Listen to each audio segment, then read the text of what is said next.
நெஞ்சம் என்னும் கூடு அதில் நெருப்பு வைத்ததாறு,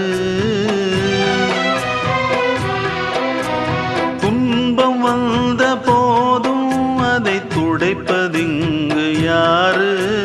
கலங்கும் போது சேரு, அது தெளியும் போது நீரு. கடவுள் போட்ட கோடு அதை திருத்த போவதாறு? வெந்த புண்ணும் ஆறிடுமா? வேதனை தான் தீர்ந்திடுமா?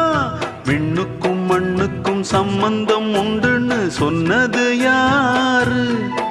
அது மன்னவன் பேரு. அந்த வானத்தை போல மனம் படைச்ச மன்னவனே, பனி துளிய போல குணம் படைச்ச தென்னவனே.